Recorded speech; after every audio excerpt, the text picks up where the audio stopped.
Welcome to the MYSWIM podcast, and for the next few episodes we explore Africa, the continent and the swims. We talk to Howard James, founder of Open Water Africa, a great swimmer with a CV that is the envy of any hardcore swimmer, as he's done not only the North Channel, the English Channel, but he's done the English Channel the hard way, the earliest and latest swims of the season.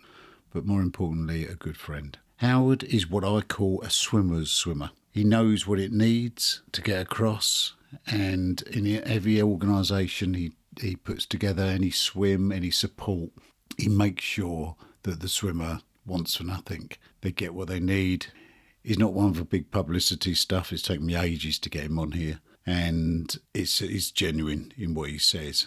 It's very open, so as you'll see in the podcasts, about what the swims are and what it takes, and his approach. As I say, I can relate very much to the no-nonsense, the way you've got to do things. So when he went to South Africa and set up the Open Water Africa organisation, I knew I had to get him on here and talk us through the whole region and what his organisation was about and how he's helped swimmers around the world, and tap into that experience and what it takes for all the unique challenges of swimming in Africa. This is a 4-part series, starting with the organisation of Open Water Africa, what it's about and how it can support everyone. And then we explore specific swims of Robben Island, False Bay, and then a very special and unique swim that's had me intrigued from the moment Howard mentioned that he was looking to facilitate people swimming there, and that is Lake Malawi. So let's dive in with Howard and explore aquatic Africa.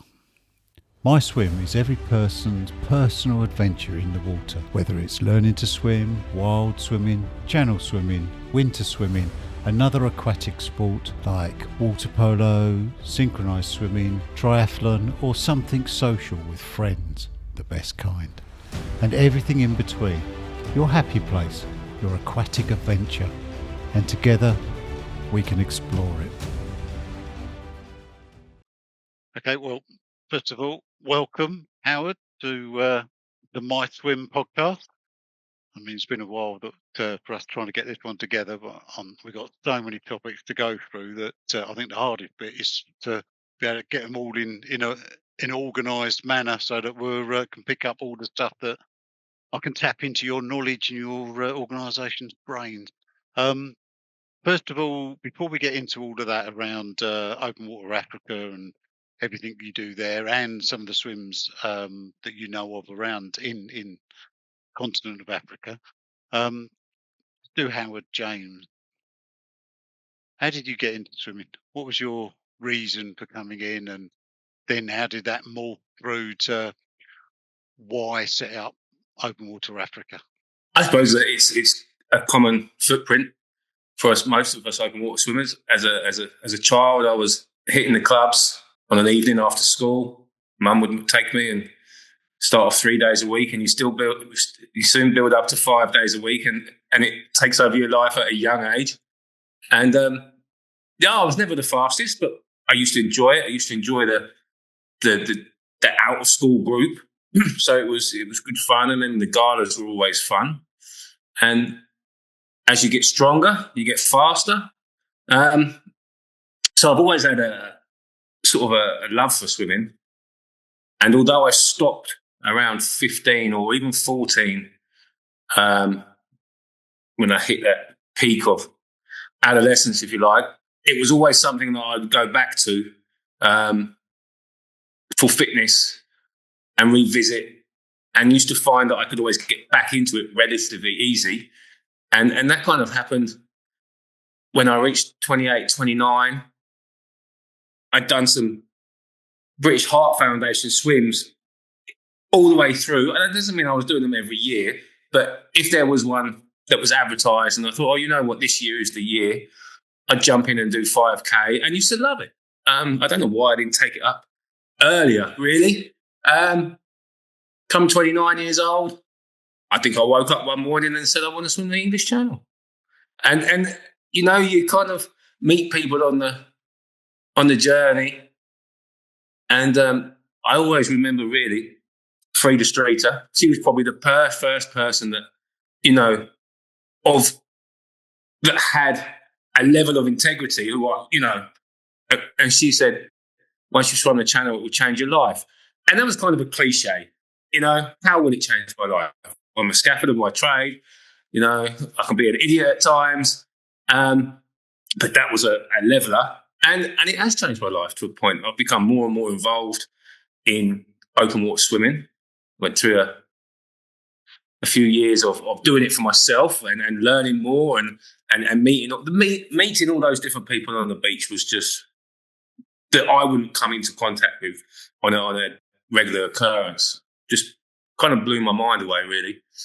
I also remember standing in a line to get my number on Dover Beach. And I remember talking to a lady, I have no idea who she is. And she looked back and looked at me and said, "Have you done this before?" And I was like, "Done it before? Do people do it more than once? Do they? Why would they?" And I was just like, she must be, she's smoking too many cigarettes. Or what the hell she's going on about? And then it's only till I'm here now and near enough, I meet so many reoffenders and it becomes a norm. Yeah. And so English Channel, North Channel, Zurich. When I stopped, do you think 2000? You were earlier than me, but 2009, there was only 100 people on the beach. Yeah. And it was still relatively small. Ocean 7 had probably just kind of kicked in. I don't think it had then. No, I hadn't when I first did it. I didn't know of it, but I think you're right. I think 2008 maybe. Yes, you're right. About then, I think the first ones were going through. Obviously, there were people who had done it prior to that, but it hadn't been recognised as such, had it? Didn't have the tag. Didn't have the tag, did it? Yeah. But Michelle did it, didn't she? Michelle Macy, she did it beforehand. Yeah. And there we are. And Michelle Macy is really the reason why Open Water Africa kind of brilliant. evolved. I didn't know that. Obviously, we both know Michelle, socially very well through swimming, and I think she's absolutely excellent and swimmer and achievement. And she supported us when I did the Catalina, and I think very much underrated. On the achievements that she's done. I think everyone should know her name, and it's fantastic, I think. So go on then. What was the link? She had to go back to do some of those Ocean 7 twice as well, She was resilient and went back and had to finish it. She is a tough cookie. Yeah, she is tough. That's good. I thought it's great to hear Frida's name as well. And it must come up so many times in people's change of direction or kick up the backside type things. Frida's been brilliant for so many people down on the beach here. And the thing with Frida was, she commanded respect. She sat on that beach. She wasn't a coach, but it was like, I think I tried to think of more excuses to get out than I did for ever try and get out of doing something at home. I was more scared of Frida telling me off than my mother telling me off. You had to think of some really silly excuses. Yeah, I was, to be honest with you, the first time I went down with Frida, I was the other way. It was I was absolute textbook in that if she said, when you got out having done 6, she said, "Right, I want another one from you." And I just knew that mentality that she was trying to build in you to be able to say, you never know. If you get after another 7, do another 7. Or another hour, you do another hour. And I remember just thinking at that time, remember we have a saying, or we used to have in our club, show no pain, because in border polo you don't want to give the opposition any opportunity at all. Yeah. And it was that one. So you just looked at Frida and went, "Want another hour?" Another hour, and you walk back in.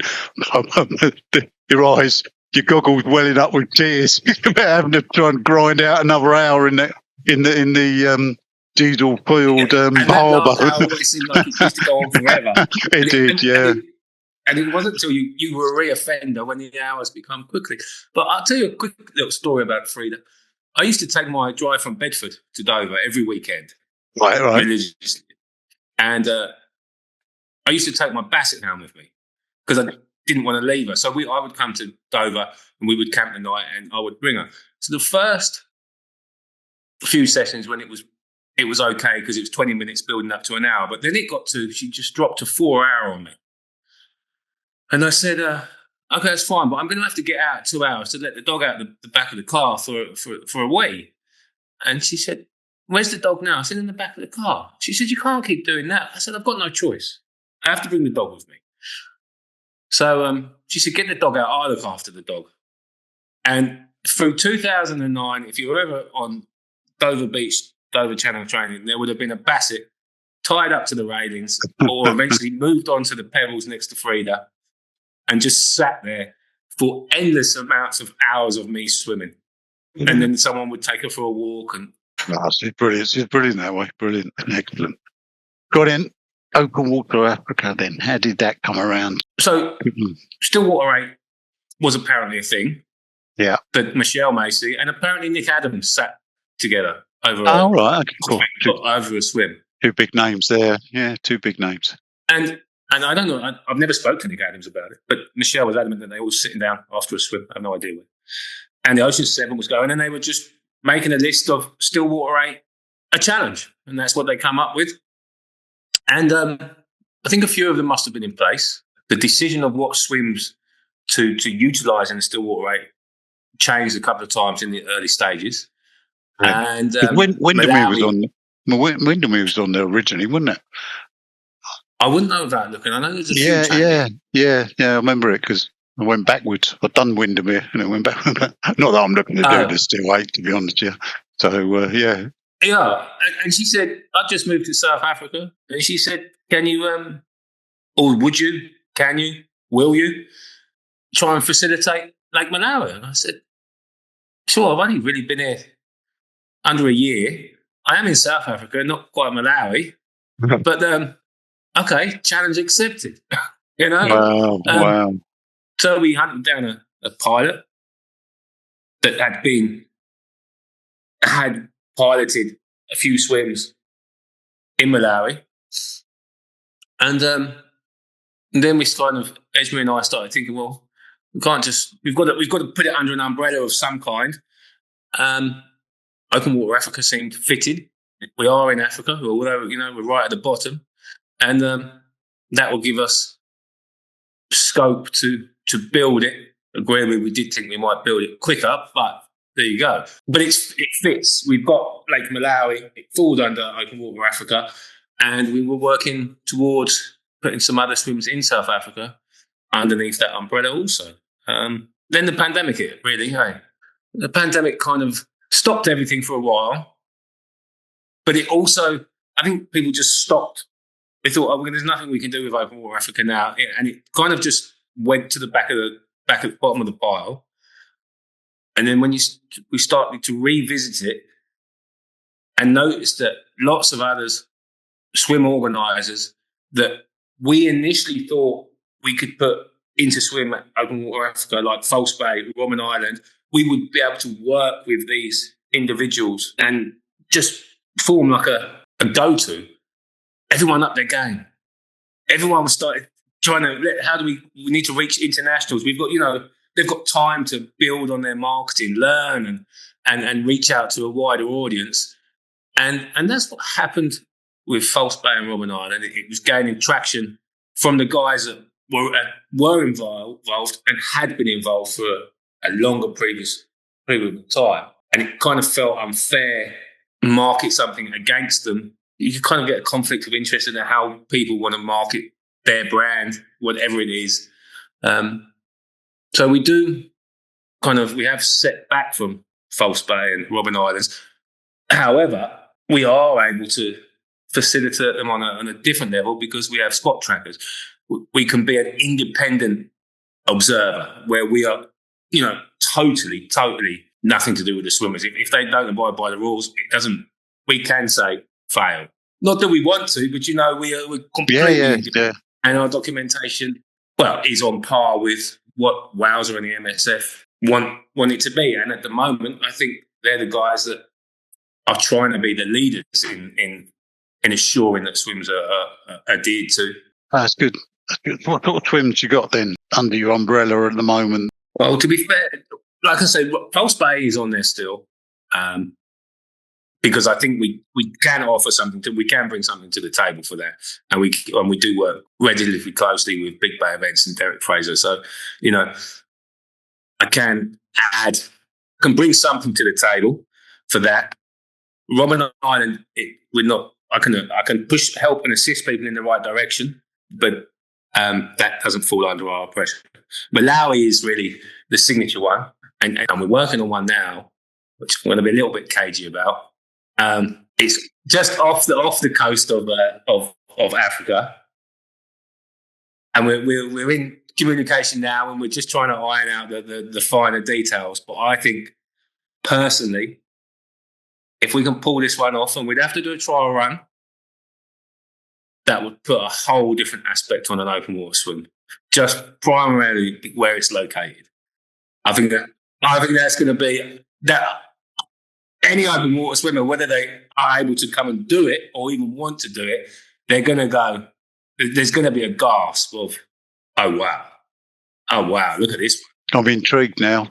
So when you're ready, right, you give me that call. When you're ready to say it, and we'll get you back on and go through it, because the fact that you're saying it, and I know your background and your attitude to these big swims were sort of very much the same on enjoying the ones with a little bit of adventure or something a bit different about them. So when you're ready, look, get us on, or I'll get you on, and we'll go through it, and you can let the world know, because.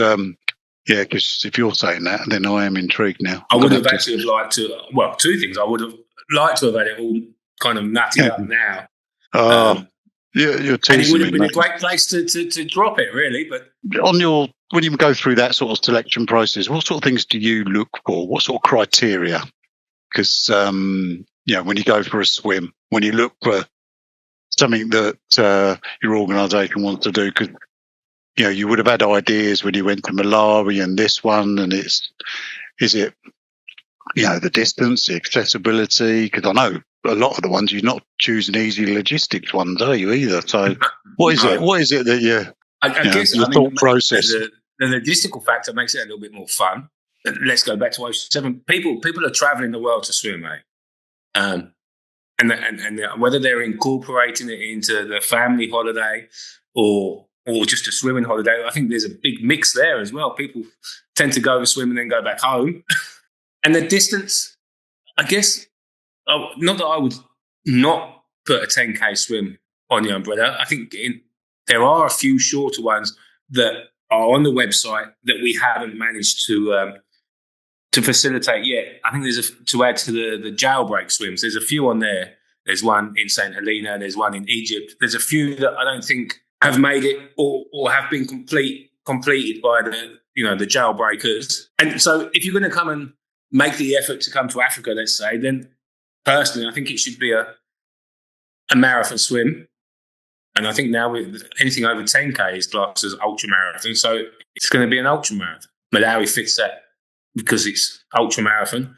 It's engine because it's 28, 29, 30 degrees ambient, which is, I've never swum in that. Not for an ultra marathon. I've never swum in those conditions. And I'm always interested to see how the swimmers have coped. Because you can only, if you know how to, if you live in California, maybe you can train in those conditions. But if you don't, you come a little bit unstuck and you actually have to go back into the inside to get into them heated pools to see how you can do on long distance. And doing 20K or 15K in a heated pool, it's no fun. I can assure you I've done it many times. And with Malawi, there's a whole thing. You get to see the surroundings. We get to camp. We get to look over the lake. We get to be involved with the locals to a degree. They're always coming interested to see what we're doing. When they're camping at the beach tonight, all the little children come and waddle around and ask you questions and want to play ball with you and just look at you because what are you doing here? So what the demographics then? So what sort of people are you seeing coming to do your swims? Is it a range of ages, or you got any, or is it because you're having to travel a little bit further and can be a bit more expensive? Are you seeing an older age group, or is it cross section anyone? I don't think we haven't had anyone under 30. Right. Yeah. I would say that the majority of who have come to swim are marathon swimmers, whether they find themselves halfway through a Stillwater 8 challenge or at the start even. And then we did have a group of ladies from South Africa who'd done a relay who tend just to have a passion from swimming in different locations. And they seem to, wherever they go on holiday, they seem to find themselves entering an event of some kind and are always positive about being in the water. I had a conversation with her today, actually, Monique. She's just always, she doesn't want to break records, although she did want a Guinness Book of Records certificate for the first 3-person relay to do Malawi. But, you know, she's done it with a group of friends and loved every moment of it.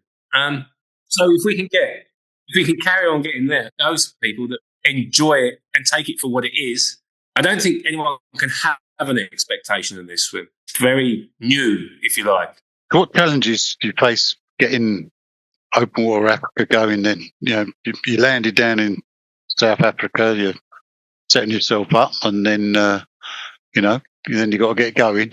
What sort of challenges did you find? Is it licensing or getting the boats? Well, we've got to find the swims. We've got to find the team. It's not a case of finding a team and having one team for every swim. We've got it's easier for us to find a team that is solely for that swim because they know we can learn off them. They can, it's not like we've done this there. Will that work here? We know what's going to work and what's not going to work. And it's always a challenge. You've got to meet these people and you've got to project your thought process. You've got to listen and understand their answers and their thought process. So we've been lucky enough at the moment. There's never been any head banging. I just try and follow the rules and have a expectation of what should be provided. And then the team, and especially the boat, we have to that's not good enough, but that's fine. We're certainly not going to put anyone out on a boat or a vessel that is not worthy to be out on the water. So it's challenges.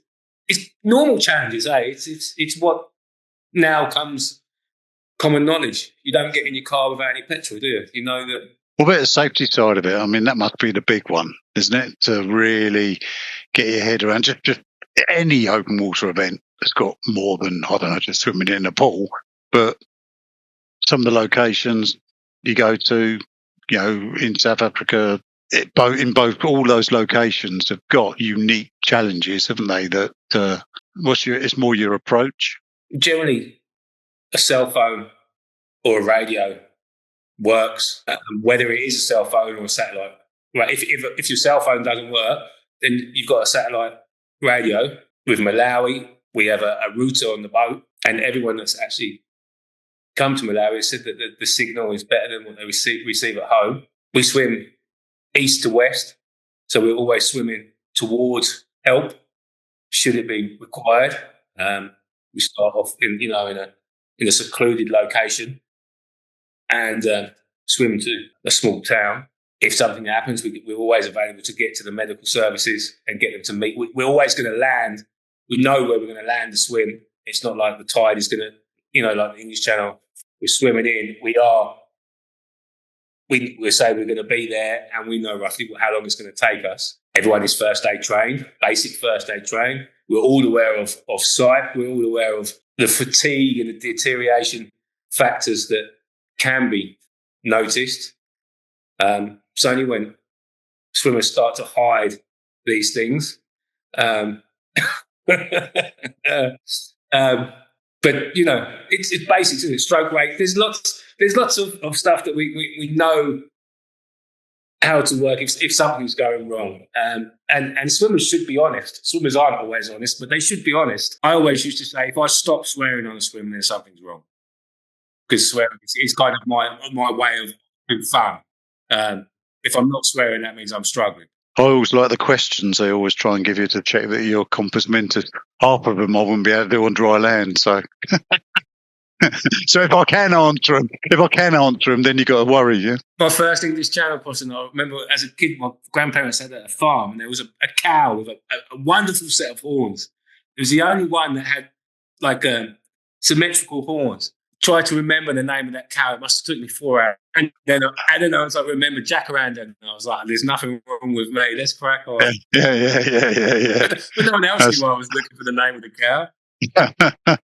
Brilliant. But I mean, Open Water Africa is set to provide an outlet for international swimmers, an opportunity to come and put their stroke and add it to their swimming vitae. That's the objective, and we are now working towards adding more swims to the catalog. Like I say, we've got Malawi. We can assist with False Bay. We've got one in the pipeline, and when I get to Zambia, we'll add Zambia. Well, that's a perfect way to finish on this one, I think, because you've set out what Open Water Africa's about and what its vision would be. So, and then when we come back, we'll just talk about either Robben Island, False Bay one, and then we'll go on to Malawi. Yeah, okay, sweet. That was great talking to Howard, and there's more to come as we explore Robben Island, False Bay and Lake Malawi. The links to the Open Water Africa website, where you can find even more information from Howard and his team, will be in the show notes. And please go to www.myswim.uk, where you'll find all the links to all the podcasts, both past and the African series, as well as accompanying artwork. And I hope that these all will inspire you to find your own individual MYSWIM. To capture the joy of each individual MYSWIM, we have an exclusive, bright, fun MYSWIM podcast themed artwork design. If you enjoy the podcast and the guests, we'd appreciate your support to keep these podcasts going, to help spread the knowledge to a wider community. And please check out the designs on www.myswim.uk. Let us know what you want to hear about, and together let's build the community. We really want to positively celebrate and promote all aspects of aquatics, and particularly the mental health benefits that swimming can bring, and we'd love you to be a part of it. Join the community, give us your feedback, follow, and tell us all about your individual MYSWIM.